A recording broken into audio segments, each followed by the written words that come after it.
Hello students तो अभी हम लोग सॉल्व करने वाले हैं एनसीईआरटी क्लास 12 के पहले chapter electric charge and fields के क्वेश्चन नंबर 1.28 को। और स्टूडेंट इसके पहले के जितने भी क्वेश्चन हैं उन सारे क्वेश्चन के सॉल्यूशन के लिंक आपको नीचे डिस्क्रिप्शन बॉक्स में मिल जाएंगे या फिर आप प्लेलिस्ट में भी जाकर देख सकते हैं।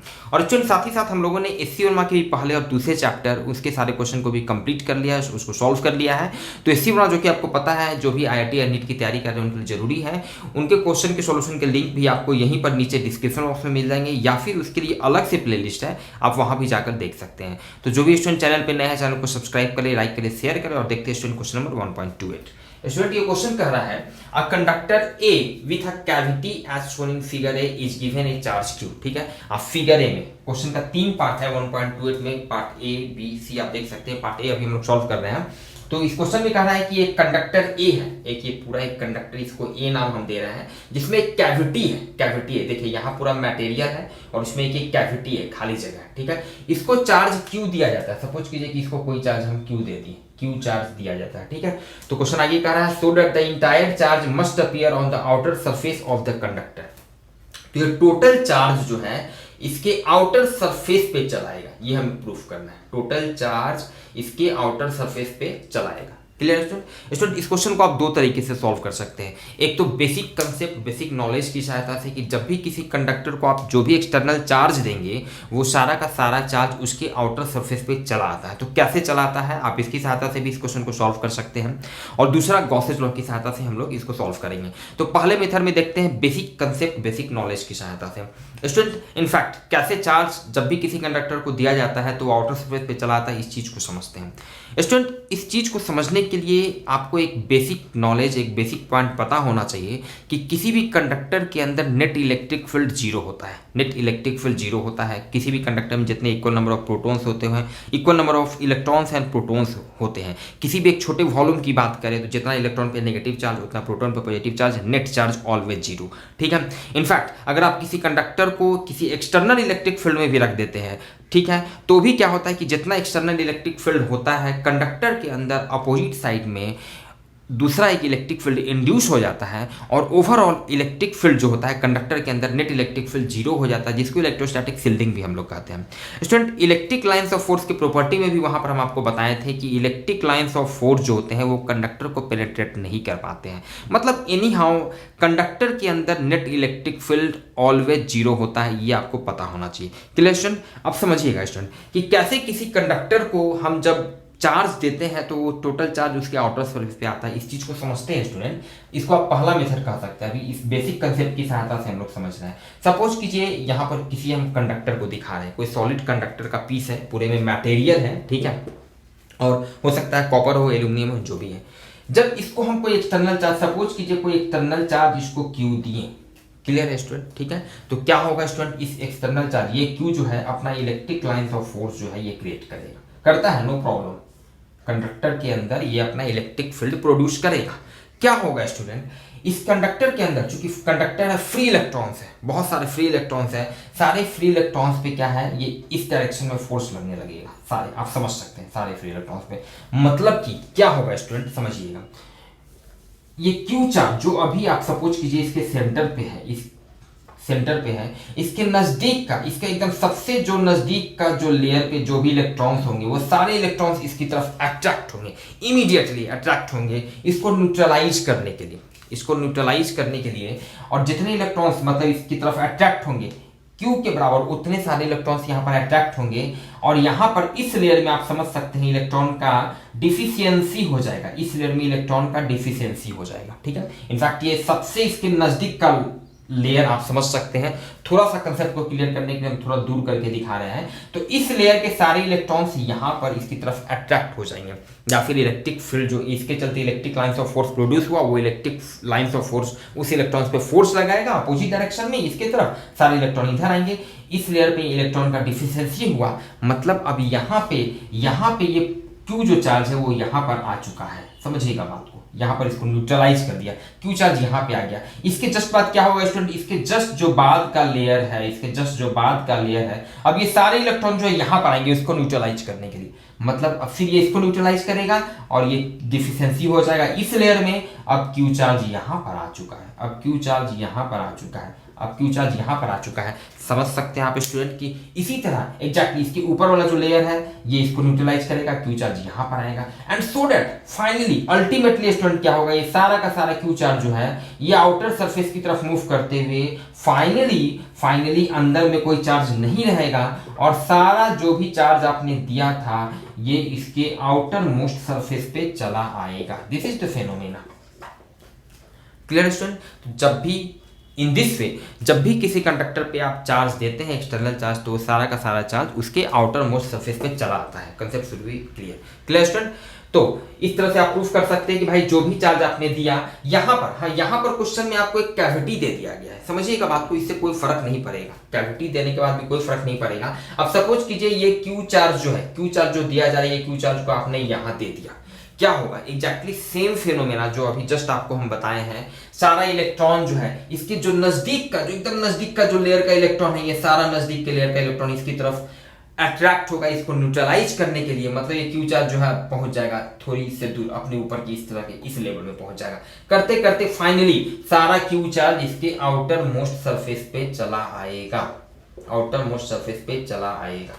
ठीक है, तो इस तरह से आप समझ सकते हैं। दूसरा आप इसका एक बेसिक रीजन ये भी दे सकते हैं कि ऑब्वियसली आप जो भी चार्ज दे रहे हैं, आप जो भी चार्ज दे रहे हैं, क्यू चार्ज दे रहे हैं, तो सरफेस चार्ज डेंसिटी मिनिमाइज हो। सरफेस चार्ज डेंसिटी को मिनिमाइज करने के लिए कि कम से कम एरिया में कम इलेक्ट्रॉन ही रह सके। ठीक है, इस चीज को मिनिमाइज करने के लिए क्या होगा, एक ही ऑप्शन बचता है कि सारे के सारे चार्ज सबसे ऊपर वाले लेयर पे चले जाते, क्योंकि सबसे जो ऊपर वाला जो लेयर होगा उसका सरफेस एरिया सबसे ज्यादा होगा, तो चार्ज क्या है वहां पे ज्यादा अच्छी तरह और ज्यादा नेचुरल वे में क्या है कि वो डिस्ट्रीब्यूट हो पाएंगे। मतलब कि सबसे ऊपर लेयर में जाएंगे तो उसी केस में सरफेस चार्ज डेंसिटी जो है मिनिमाइज होगा, तो स्टेबिलिटी आएगा। तो इस तरह से भी आप समझ सकते हैं कि जो भी चार्ज देते हैं वो ऊपरी सरफेस पे चला आएगा। आप इसको पहला मेथड कर सकते हैं। ठीक है student, in fact surface charge density की जो हम बात किए हैं आप उसको दूसरा मेथड भी कर सकते हैं। बहुत से तरीके से इस तरह के क्वेश्चंस को इनफैक्ट हम लोग डील करते हैं स्टूडेंट। चलिए दूसरा मेथड देखते हैं स्टूडेंट, गॉसेज लॉ की सहायता से। गॉसेज लॉ की सहायता से इनफैक्ट गॉसेज लॉ ही हम लोग पढ़ रहे हैं और मेन मोटो है कि कैसे इस तरह के क्वेश्चन को गॉसेज लॉ से भी हम लोग प्रूफ करते हैं। जो भी चार्ज स्टूडेंट हम लोगों ने दिया वो आउटर सरफेस पे चला आएगा। चलिए इस चीज को देखते हैं स्टूडेंट। हम लोग क्या करते हैं कि एक कैविटी है, इस कैविटी के जस्ट बाहर यहाँ पर एक गॉसियन सरफेस लेते हैं, एक गॉसियन सरफेस। हमारे पास स्टूडेंट कंसेप्ट क्या है, गॉसेज लॉ की सहायता से इस क्वेश्चन को स्टूडेंट को सॉल्व कर रहे हैं। कंसेप्ट क्या है, ये एक हम गॉसेज लॉ लिए हैं, ये गॉसियन सरफेस एक हम लिए हैं, जीएस लिख रहे हैं गॉसियन सरफेस।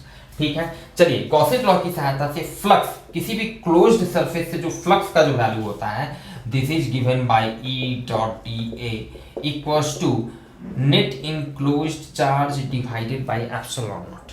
क्लियर है स्टूडेंट, पता है हम लोगों को? चलिए ठीक है ना।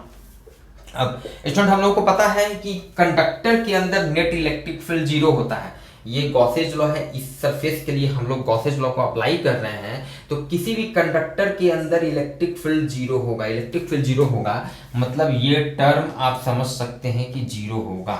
E का वैल्यू 0 मतलब ये term 0 equals to net enclose charge divided by epsilon naught. और यहां से स्टूडेंट आप समझ सकते हैं कि नेट जो इनक्लोज चार्ज होगा वो 0 होगा। नेट इनक्लोज चार्ज 0 होगा मतलब बहुत ही क्लियर है स्टूडेंट कि इसके अंदर में कोई चार्ज नहीं होगा। मतलब एक बात तो क्लियर है कि आपने जो चार्ज दिया है वो इतने रीजन में नहीं है, इसके अंदर में नहीं है, इसके बाहर ही है कहीं। अब आप समझ सकते हैं फर्दर, अब आप गॉसियन सरफेस को और थोड़ा बढ़ा दीजिए, बढ़ाते एकदम इसके जो सबसे आउटर मोस्ट सरफेस है उसके वेरी क्लोज यहाँ तक आप ले आइए, same you will get the same result. यहां तक आप ले आइए भैया, अंदर में इलेक्ट्रिक फील्ड 0 है, अंदर में इलेक्ट्रिक फील्ड 0 है, उस हिसाब से आपका नेट इनक्लोज चार्ज 0 है। तो फाइनली भाई चार्ज गया कहां, तो गया आपका सबसे आउटर मोस्ट सरफेस पे सब चार्ज चला गया है। तो इस तरह से गॉसेज लॉ की सहायता से भी आप इस क्वेश्चन को प्रूव कर सकते हैं। अब इसको थोड़ा सा अपने लैंग्वेज में आपको लिखना होगा भाई कि गॉसेज लॉ की सहायता से net enclose charge 0, this shows that कि फाइनली जो भी चार्ज दिया गया वो आउटर मोस्ट सरफेस पे चला गया एंड लाइक दिस। क्लियर है, कंसेप्ट शुड बी क्लियर, ये इंपॉर्टेंट है। स्टूडेंट देखते हैं बी, इस क्वेश्चन के बी पार्ट को। बी पार्ट में क्वेश्चन कह रहा है अनदर कंडक्टर बी, एक दूसरा conductor B with charge small q, another conductor B with charge small q is inserted into the cavity keeping B insulated from A. ठीक है, so that the total charge on the outer surface of A is Q plus Q. ठीक है student, अब क्या हो रहा है, अभी तो ये ठीक है कैविटी था, ये टोटल कंडक्टर ए इसको नाम दे रहे हैं। अब इस कैविटी के अंदर, कैविटी जिसमें कोई मटेरियल नहीं है, इस कैविटी के अंदर अब एक दूसरा कंडक्टर बी रखते हैं जिसको एक पॉइंट चार्ज क्यू है, जिसपे चार्ज कितना है क्यू है, एक दूसरा कंडक्टर बी रखते हैं और जो कि इंसुलेटेड है, ए से इंसुलेटेड है। तो हमें प्रूफ करना है कि अब क्या है कि अब इसके आउटर सरफेस पे, अभी तो जो भी चार्ज दिए क्यू सारा इसके आउटर सरफेस पे आ गया, क्यू चार्ज आ गया आउटर सरफेस पे। अब हमें प्रूफ करना है कि इसके आउटर सरफेस पे अब जो चार्ज होगा this will be Q plus Q, ये हमें प्रूफ करना है। Clear student? अगेन स्टूडेंट, इस क्वेश्चन को भी आप दोनों तरीके से सॉल्व कर सकते हैं, बेसिक तरीके से भी, बेसिक कंसेप्ट के आधार पर भी सॉल्व कर सकते हैं। क्या होगा स्टूडेंट समझिएगा, इस चीज को देखिए, हम अलग से थोड़ा सा फिगर बना रहे हैं। ये आपका कैविटी है, इस कैविटी के अंदर जो बी जो कंडक्टर जिस पे चार्ज क्यू है ये आपने यहाँ पर रख दिया। क्लियर है? क्यू चार्ज पहले से मौजूद है, क्यू चार्ज, क्योंकि आपने जो क्यू चार्ज दिया था वो तो आउटर सरफेस पे आ चुका है, इसमें तो कोई परेशानी नहीं है। चलिए, ये क्यू चार्ज पहले से यहाँ पर है, क्यू चार्ज पहले से यहाँ पे है। देखिए बेसिक कंसेप्ट की सहायता से आपने जैसे ही क्यू चार्ज दिया, इसके चलते जो इलेक्ट्रिक फील्ड होगा, यहाँ पर क्या है, ये तो मटेरियल है, ये कंडक्टर है, ये कैविटी है, ये तो मटेरियल है, फ्री इलेक्ट्रॉन्स है। अब सारे फ्री इलेक्ट्रॉन्स जो है, अगेन सेम बेसिक कंसेप्ट जो हम आपको बताएं कि कैसे चार्ज आउटर सरफेस पे चला आता है। तो इसके चलते क्या होगा कि ये सारे इलेक्ट्रॉन्स जो इसकी तरफ अट्रैक्ट होना शुरू होंगे इसको न्यूट्रलाइज करने के लिए भाई, लेकिन ये इस तक पहुंच नहीं सकते हैं, परेशानी है, क्योंकि यहाँ तो कैविटी है। अब ये तो हवा में तो लटका नहीं रहेगा इलेक्ट्रॉन, ठीक है। मजबूरी में क्या होगा, इलेक्ट्रॉन के पास कोई रास्ता नहीं है, ये सारे इलेक्ट्रॉन यहाँ पर एक्युमुलेट हो जाएंगे, माइनस क्यू चार्ज, इसी को हम कहते हैं कि भाई यहाँ पर माइनस क्यू चार्ज इंड्यूस हो जाएगा। क्लियर है? अब आगे तो ये बढ़ नहीं सकते हैं इसको न्यूट्रलाइज करने के लिए। माइनस क्यू चार्ज यहाँ पे आ जाएगा और फाइनली इस माइनस क्यू चार्ज यहाँ पर इंड्यूस हुआ, ऊपर में इसके चलते क्या होगा, यहाँ पे प्लस क्यू चार्ज इंड्यूस होगा और क्यू चार्ज पहले से है, जिसके चलते फाइनली आपका जो सरफेस पर चार्ज हो जाएगा क्यू प्लस क्यू। तो आप इस तरह से भी समझ सकते हैं बेसिक कंसेप्ट की सहायता से। इस क्यू चार्ज के चलते क्या हुआ, इलेक्ट्रॉन का अट्रैक्शन हुआ, इलेक्ट्रॉन यहाँ पर माइनस क्यू चार्ज आया भाई, इलेक्ट्रॉन यहाँ पे, फिर इलेक्ट्रॉन का डिफिशिएंसी वहाँ पे प्लस क्यू, फाइनली मतलब एक सरफेस पे एक एडिशनल प्लस क्यू चार्ज आ गया। ठीक है, क्यू कैपिटल क्यू पहले से था, मतलब अब इसके आउटर सरफेस पे नेट चार्ज हो जाएगा capital Q plus small Q. इस तरह से आप सॉल्व कर सकते हैं। दूसरा स्टूडेंट देखते हैं हम लोग, इसका ये फर्स्ट मेथड हो गया, आप इसको अपने लैंग्वेज में लिख सकते हैं। ओके ना, इसका दूसरा मेथड देखते हैं स्टूडेंट, सेकेंड मेथड अगेन आप इसको गॉसियन लॉ की सहायता से आप इसको सॉल्व कर सकते हैं। कैसे? गॉसियन लॉ की सहायता से इसको सॉल्व करना है। चलिए ठीक है, अभी हमें पता नहीं है यहाँ पे माइनस क्यू चार्ज है, जो भी है ये सिचुएशन है स्टूडेंट, ये सिचुएशन है, ठीक है। ओके ना, ये सिचुएशन है। अब अगेन हम लोग क्या करेंगे स्टूडेंट, क्यू चार्ज पहले से इसके सरफेस पे मौजूद है, चलिए कोई परेशानी नहीं है, ये आपका कंडक्टर है, कंडक्टर के अंदर ये आपका होल है, ये होल है, इस होल में क्यू चार्ज दिया गया है कैविटी में। ठीक है, मान लेते हैं यहाँ पर एक हम लोग स्टूडेंट मान लेते हैं गॉसियन सरफेस मान लेते हैं, एक यहाँ पर इस तरह से एक गॉसियन सरफेस मानते हैं, एक गॉसियन सरफेस मानते हैं। चलिए, ये जो गॉसियन सरफेस स्टूडेंट माने हैं, ये जो गॉसियन सरफेस माने हैं GS, इस गॉसियन सरफेस के लिए हम लोग गॉसेज लॉ को अप्लाई करते हैं स्टूडेंट। अगेन गॉसेज लॉ की सहायता से स्टूडेंट हम लोग को पता है कि फ्लक्स क्या होता है, this is given by E dot dA equals to net enclose charge divided by epsilon naught. Clear student? अब अगेन हम लोगों को पता है कि भाई कंडक्टर के अंदर तो इलेक्ट्रिक फील्ड जीरो होता है, कंडक्टर के अंदर इलेक्ट्रिक फील्ड जीरो होता है, तो again same concept, same argument, electric field E0 मतलब ये टोटल टर्म जीरो, मतलब कि net enclose charge divided by epsilon naught equals to zero, means net enclose charge zero. अब गॉसेज लॉ की सहायता से स्टूडेंट हम लोगों को ये रिजल्ट आ गया कि भाई जो नेट इनक्लोज चार्ज, ये जो गॉसियन सरफेस जो है, इस वॉल्यूम के अंदर नेट इनक्लोज चार्ज जीरो है, लेकिन यहाँ पर तो हम देख रहे हैं कि क्यू चार्ज है, तो क्यू चार्ज है और नेट इनक्लोज चार्ज जीरो है। दूसरा एक ये भी रिजल्ट है, इसका मतलब तो यही रिजल्ट है ना कि भाई निश्चित रूप से यहाँ पर एक माइनस क्यू होगा, तभी तो नेट चार्ज जीरो होगा, नेट इनक्लोज चार्ज जीरो होगा। क्लियर बात है? तो गॉसेज लॉ की सहायता से हम लोग इस निष्कर्ष पर, इस कंक्लूजन पर पहुंच गए कि यहाँ पर माइनस क्यू चार्ज भी होगा। अब अगेन जब यहाँ पे माइनस क्यू चार्ज होगा तो यहाँ पे प्लस क्यू चार्ज इंड्यूस होगा, और चूंकि कैपिटल क्यू चार्ज पहले से है, सो ओवरऑल इस सरफेस पर नेट चार्ज हो जाएगा क्यू प्लस क्यू। तो आप इस तरीके से भी इसको सॉल्व कर सकते हैं, इसको प्रूफ कर सकते हैं। क्लियर स्टूडेंट, देखते हैं इसके थर्ड पार्ट को। इस क्वेश्चन में कह रहा है a sensitive instrument is to be shielded from the strong electrostatic fields in its environment. Okay, suggest a possible है। क्वेश्चन कह रहा है इसी पार्ट में कि मान लिया किसी इन्वायरमेंट में, किसी स्पेस में सपोज कीजिए कि बहुत स्ट्रॉन्ग इलेक्ट्रोस्टैटिक फील्ड मौजूद है, अवेलेबल है, एग्जिस्ट कर रहा है, और वहाँ पर हमको कोई बहुत ही सेंसिटिव इंस्ट्रूमेंट है उसको शील्ड करना है, बचाना है। हम चाहते हैं कि भाई वो उससे अफेक्टेड ना हो, उससे बचा रहे, तो उसके लिए क्या करना चाहिए, कोई एक तरीका बताइए। तो बहुत ईजी स्टूडेंट, अभी हम लोग जस्ट जो देखे बेसिक कंसेप्ट कि किसी भी कंडक्टर के अंदर इलेक्ट्रिक फील्ड जीरो होता है, इलेक्ट्रिक फील्ड जीरो होता है। अब कोई हॉलो कंडक्टिंग स्फीयर मान लीजिए, स्फेरिकल शेप का भी हो सकता है, कोई भी दूसरे शेप का भी हो सकता है, ठीक है ना। तो कोई बहुत स्ट्रॉन्ग इलेक्ट्रिक फील्ड कहीं एग्जिस्ट कर रहा है, वहाँ पे हम बीच में रख देंगे आपका कोई हॉलो स्फीयर रख दिए, हॉलो कंडक्टिंग स्फीयर रख दिए, तो उस हॉलो कंडक्टिंग स्फीयर के अंदर में इलेक्ट्रिक फील्ड होगा ही नहीं, इलेक्ट्रिक फील्ड जीरो होगा। तो बहुत ही आसान तरीका है, हम क्या करेंगे, जिस इलेक्ट्रिक इंस्ट्रूमेंट को हमको बचाना है, उससे प्रोटेक्ट करना है, ठीक है ना, शील्ड करना है, तो क्या करेंगे, उस इंस्ट्रूमेंट को हम लोग उस हॉलो कंडक्टिंग स्फीयर के अंदर में रख देंगे, वो मेरा बचा रह जाएगा, चूंकि उसके अंदर में तो इलेक्ट्रिक फील्ड होगा नहीं, वो एग्जिस्ट करेगा, ठीक है। तो वहाँ पर उसको कोई परेशानी नहीं होगी, वहाँ पर वो शील्डेड हो जाएगा इजिली एक्सटर्नल इलेक्ट्रिक फील्ड से। Clear student? तो स्टूडेंट मिलते हैं फिर नेक्स्ट क्लास में नेक्स्ट क्वेश्चन के सॉल्यूशन के साथ। Thank you.